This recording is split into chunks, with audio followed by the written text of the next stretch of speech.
that lets you save... Look here. True Form Life. Green look on it. Whatever's important to you in your life, you should have or work towards. True Form Life. Green look on it. Welcome to Exploring Mind and Body with Drew Tadia. Drew is an expert in nutrition, fitness, lifestyle, and more. And he wants to help you live a healthier, longer, and more active life. Now here's your host, Drew Tadia. Welcome to another edition of nationally syndicated Exploring Mind and Body. Thank you so much for being here. Thank you for tuning in and being a part of our True Form Life community. Today, we got another show jam-packed coming at you. Today, I'm talking about electric cars.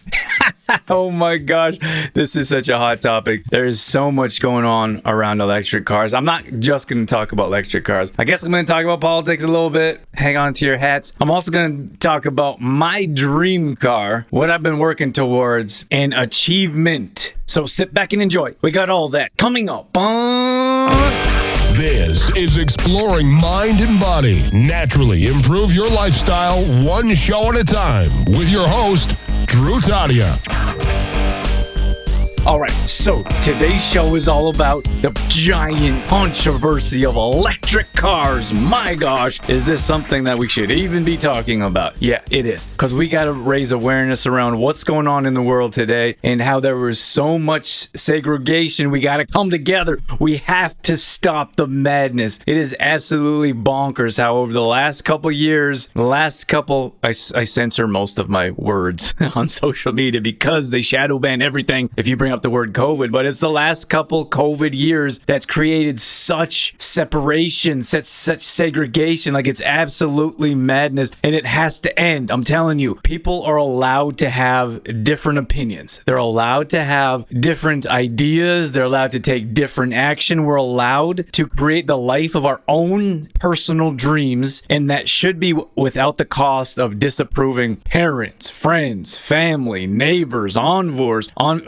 viewers. Who cares what they think? You got to do what's right for you. Now, let me take a step back here. When we started visiting Southern California, Los Angeles, which is our second home, we usually spend half the year there and half the year in Alberta, Canada. So it's quite different, quite extreme opposites if you look at weather, people, population, is what I meant by people. At any rate, it's very different. However, at any rate, so we were looking at different places to visit. We started off in Laguna Beach. We went to Santa Monica. We found South Bay. Then we started visiting within South Bay. You have Hermosa Beach, Manhattan Beach, Redondo Beach. And we found a home. Like, we honestly felt like we were at home every time we visited. And we knew we had to have a beach house, which we worked towards for years before we got our own beach house. And while this was happening, so this was about 8 years ago, or it took about 8 years since we started visiting, and we're like, this has got to be our place. And I think it's been about 4 years since we have had our own place. So at any rate, maybe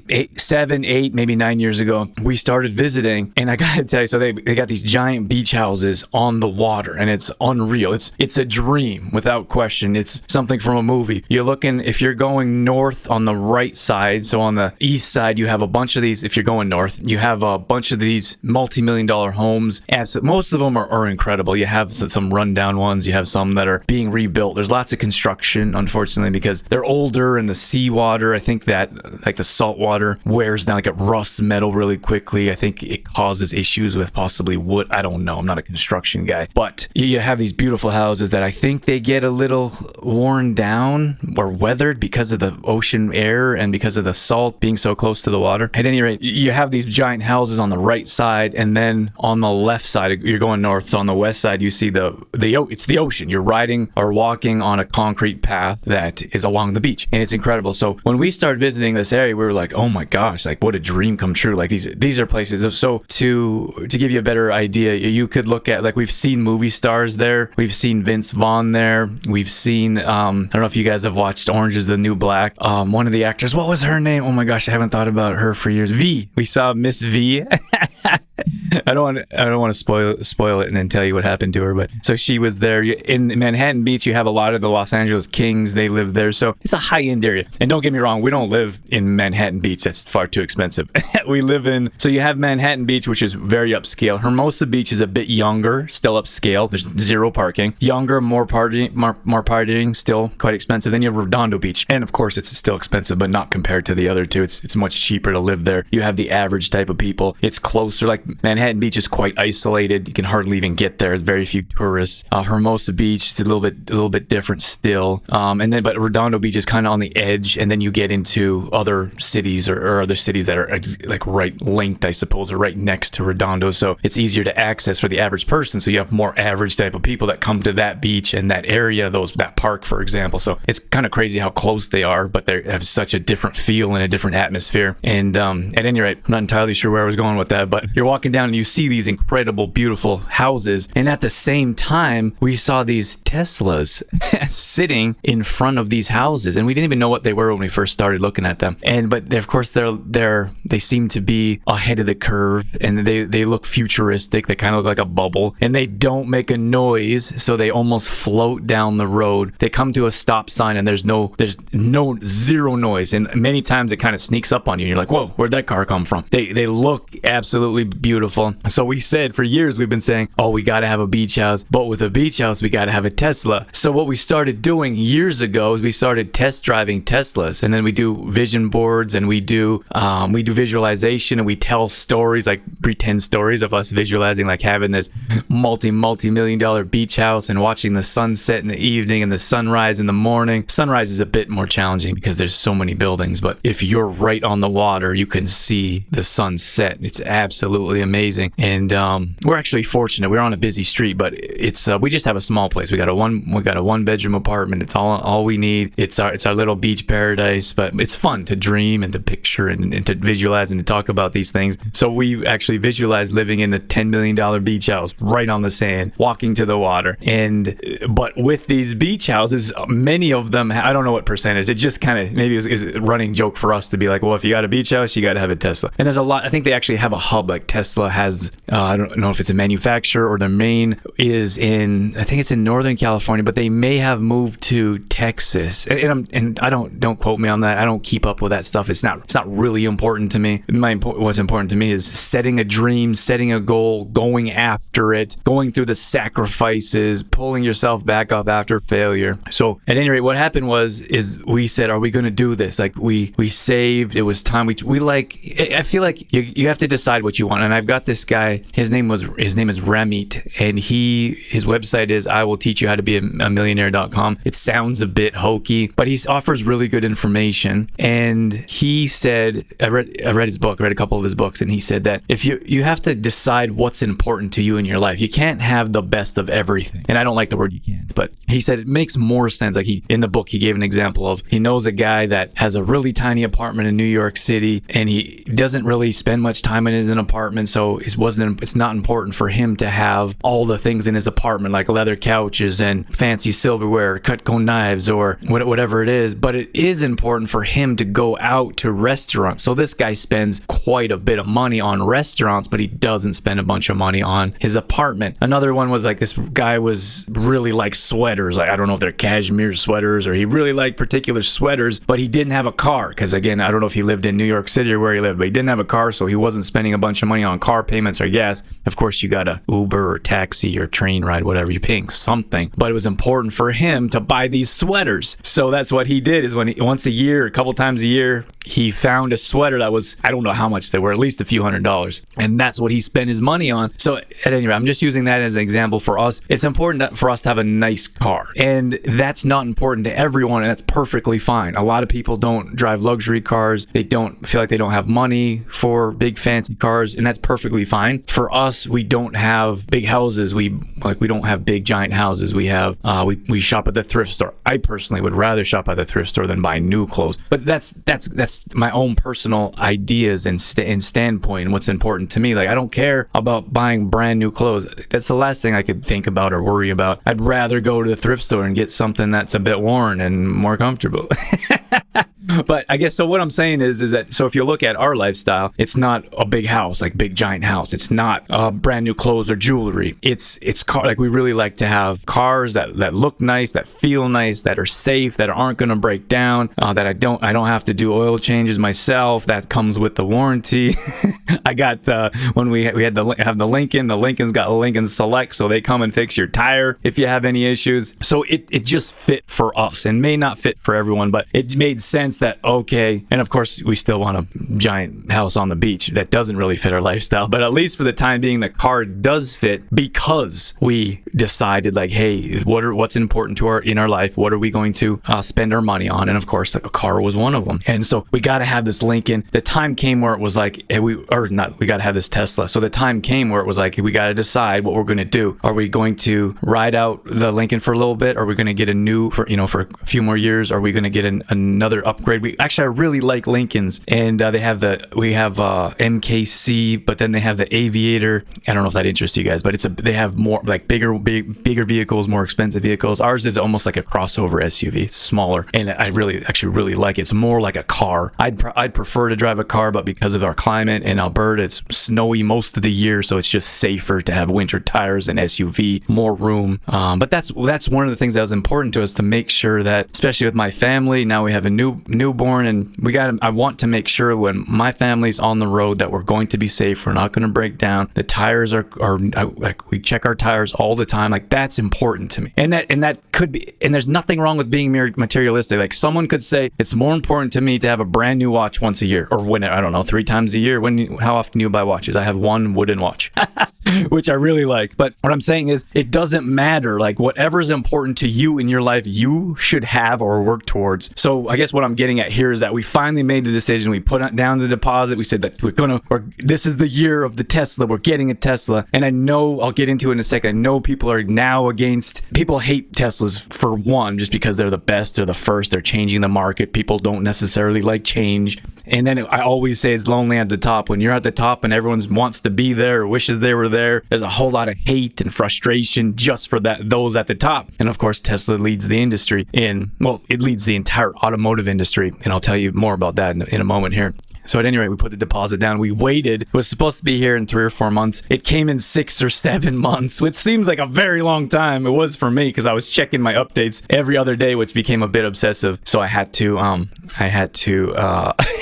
reel myself back in. And then we have one vehicle. That's something else I didn't mention, is that we have one vehicle. So we only have one. You don't have 2 vehicle payments, or you don't have. I work from home now. My wife is at home as well, so we drive together wherever we go. We're pretty much always together, especially with the little one. I don't want to be away from him ever.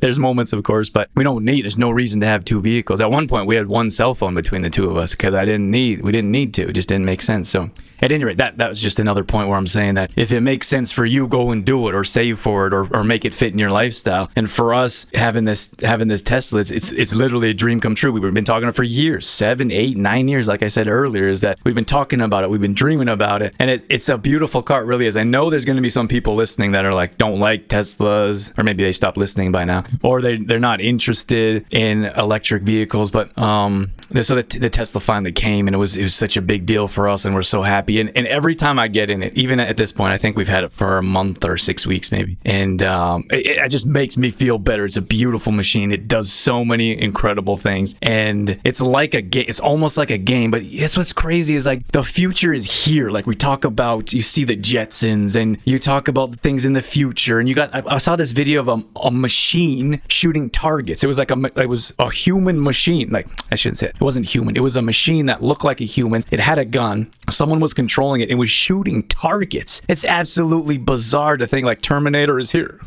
We have self-driving cars. They're not, I don't believe that they are as polished as they want them to be, or as they should be, but I saw a video of I think it was a hotel, where the car just basically, or the car or van showed up at the hotel, picked up people from the airport, and drove it back to the hotel. Like, it's here. It's absolutely crazy to think about. The Jetsons, for example, like, they actually have a flying car. It's only one person, and it only goes maybe 35 miles an hour, but you can buy one for, I think it's $75,000. So there's going to be people in flying cars. Like such a hard concept, but to wrap your head around. But if you look at Teslas, like Teslas or electric cars are the way of the future. And I think you only really understand that if you get in a Tesla and you drive on. And I know Tesla's probably head above shoulders. And don't get me wrong, I'm not trying to put any other car company down. I know that all these other car companies are coming out with electric cars, but I've heard, like I believe Ford has had battery issues, and then sourcing batteries or chips. I know that's an issue. I'm like, for me personally, I'm environmentally friendly. Like, we believe in supporting the environment and recycling, actually reusing before you recycle, then you recycle, staying away from plastic, protecting the animals and wildlife, staying away from those crappy box stores that I absolutely can't stand, like Walmart, that they only sell things from China, and they break, then they end up in the landfills or in the ocean, and people don't care. They just go and buy a brand new one because it's cheaper to buy a new cheap one than to go buy a better quality one. So you could buy 5 of these cheap ones that are just going to break and end up in the landfill before you buy one good quality, whatever it is. I absolutely can't stand. I won't shop at Walmart. I've not stepped in Walmart for years, probably 10 years. And that's how strongly I feel about it. But the problem here is that I cannot stand politicians and politics and what they do to people and their clear divide. So now, now I live in Alberta, and those of you listening I know we have a good listening base in the U.S. as well, but Alberta is very similar to Texas. It's a big country. It's oil is a big industry, or was, that's being eliminated slowly, which really is a big problem for most people that live here, because in many cases that's how people feed their families. Cattle is a big thing here, and then of course they like their guns. So I'd say if you're to compare Alberta, it's very different. Like, Alberta was really the only province pushing back against most of the mandates when they came. Whatever, masks, vaccines, whatever it was. Alberta was one of the very few provinces that was, as a whole, that was like, hey, don't get me wrong, there was still the majority was on board with all the madness, and was like, yeah, take our freedom. But so Alberta, very similar to Texas in that regard. So Alberta's like, no, I'm not driving electric cars. So, but the problem here is that you have the Democrats and the Liberals that are basically stuffing it down our throats and saying you have to drive an electric vehicle. It's the way of the future. The gas prices are so high you can hardly afford to drive anywhere. At least at this point in time in the recording, who knows, that could drop. Of course, we all hope that drops. But they caused such separation. They did that with the vaccines, and they started calling people that were gathering, I'm not sure what's the word, when they were gathering or protesting, that's the word I was looking for, protesting against the vaccines. I was at some of those rallies. I have a shaved head. I either have a mohawk or a shaved head. So they were calling people at those rallies that had women, elderly men, kids. They were like, our own government was calling them white supremacists, Nazis. It was absolutely bizarre, but of course that's what they call everyone now. If you don't agree with the narrative, they call you a white supremacist. So that's exactly what he said. Trudeau got in front of the TV that they pay. Of course, our government pays the mass media to say what they want them to say. And he was telling the people that the only ones gathering were white supremacists.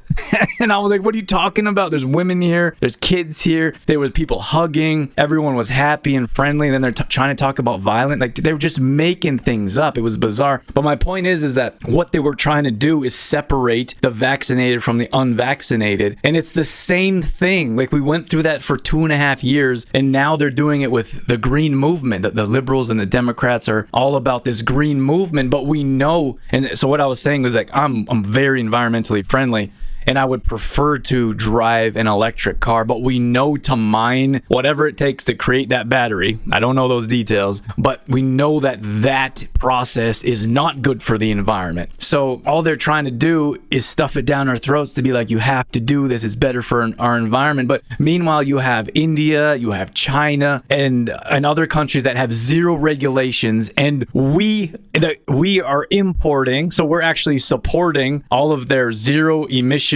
regulations to bring them into Walmarts. In Canada, we have Canadian Tire. In the US, you have Rite Aid, you have Target. All those places are jam-packed with cheap products from China that are destroying our environment. And all the while, you have the politicians now saying, we have to go this route.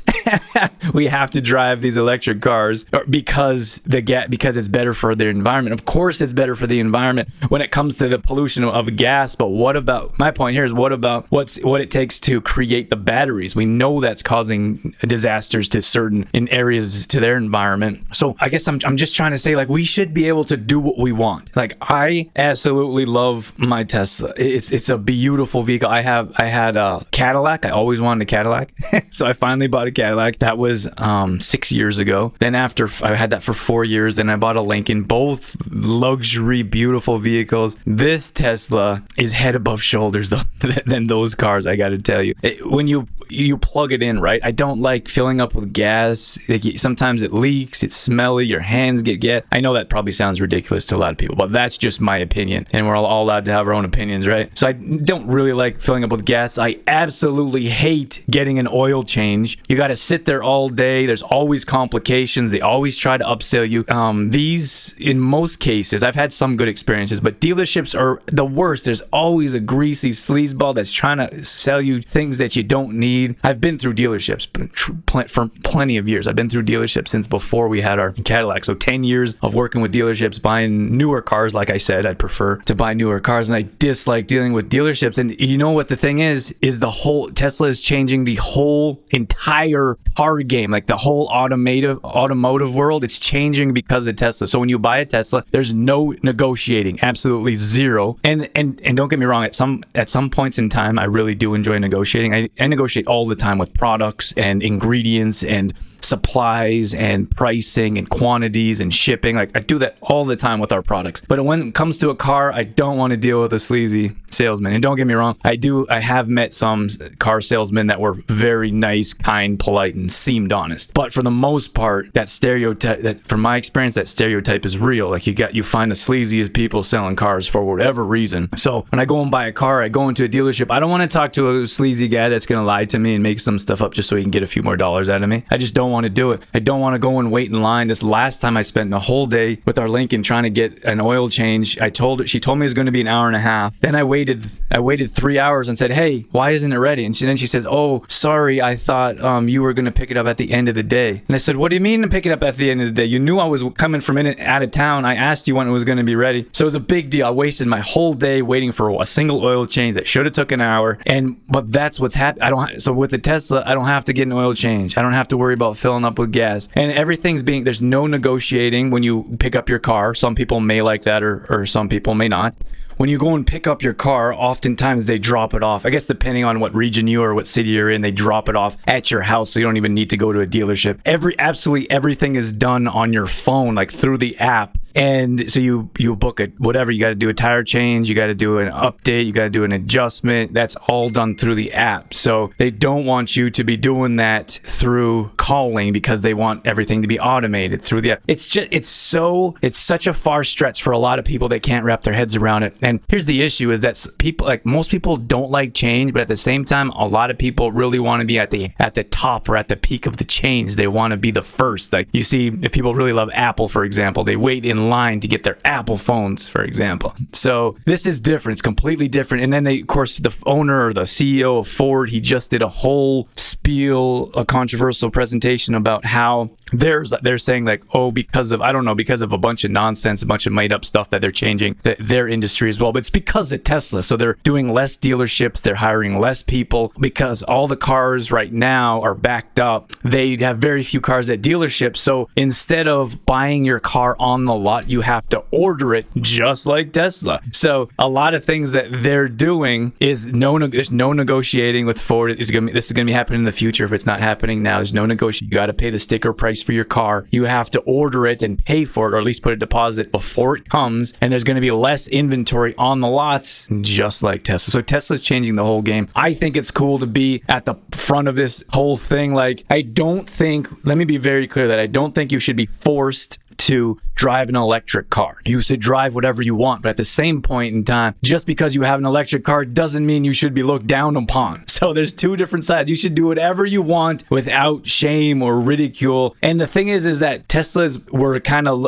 looked up as at a prestigious kind of thing, like electric cars. Oh, that's so cool. Electric car, this and that. And it still is. But you have a good majority of people that are like, they look down at the electric cars now. And that's a lot of them probably have never stepped in an electric car, and they've never test drove one. They have no idea what it feels feels like, but they're like, nope, don't want anything to do with it because it's being stuffed down their throats by politicians. And now they're creating segregation between us. And what I'm trying to share in this whole show is you should do whatever you want. It's okay. Make your own decisions, make your own choices. Don't let anyone make decisions for you. And if we didn't learn that from the whole vaccine COVID nonsense, you have to learn it now, because it's just going to get worse. We're going to keep losing friends and family. We're going to keep putting people down for no apparent reason because they want to make their own choices, and it's not right. We have to change that mindset, and it's got to change sooner or later with whatever decision you make. It doesn't matter if it's electric cars or gas cars. And now, just because people drive electric cars, people that are against electric cars think that, oh, they must be against gas-powered cars. Like, I have a motorbike that's gas-powered. I have a snowmobile, it's gas-powered. So I'm not against the gas industry. I would just much prefer to drive a Tesla that's electric powered, electric charged. And I gotta tell you, like, there's so much misinformation being spread out there. Like, it costs more, at least at this point in time, it doesn't cost more to charge. Like, people are sharing these memes that are like, oh, if you charge your car for 8 hours and it's this much cents per minute, then it's more to charge your electric car, and then you can't drive your electric car more than 200 miles without it having to refill it. And I'm like, what are you talking about? It's such a lie. That's not the vehicle that I have. I'll tell you that much. We got the Model Y, and if I didn't tell you before, it's a beautiful SUV. It's got camp mode. Everything is controlled by the app. I can turn the AC on. I can open the frunk. It's got so much space. It's got twice as much space as my Lincoln MKC. It's smooth. It glides. Oh, it is such a beautiful machine. And I'm not trying to sell you on it. I'm just telling you how much I like it. But if you're one of those people that are so against electric cars, just do a little bit of research. Get in one, drive one, plug it in, see how far you can drive. And of course, everything's a bit different. Some cars may only go what they say, or may be more expensive than gas, but I doubt it, especially with gas is so high at the time of this recording. So I just feel like it's just carrying on. Like, this whole last 2.5 years are carrying on in a different manner. Just now, now it's electric cars and gas cars, and now we're spreading both sides were spreading false information. And of course, I'm against mandates. I'm against someone telling me what I should do with my body. I don't care what it is. No one should tell. And I think it's very odd that some people are saying, oh, you can't tell me if I can have an abortion or not, but you can tell me if I can be vaccinated or not, or if I can wear a mask or not. Like, and of course, that's a different subject, but it's so bizarre how people in their minds can rationalize one thing and not rationalize another thing. Like, I'm against it. Mind your own business. I'm going to do what I want, and you should be able to do what you want. You should be able to work. You should be able to participate in sporting events. Your kids should be able to play sports. I should be able to go to the mall, or I should be able to go to on a flight if I'm not vaccinated. Like, everyone should be able to do what you want without the government coming in and telling you what you should and should be doing. It's the same difference right now what I'm talking about with electric cars. If you think they're fantastic and you want to drive one, then you should drive one. I don't think you're really going to be able to stop. They're too innovative. They're too futuristic. I don't know what it's like to be in, like, I think Prius got them.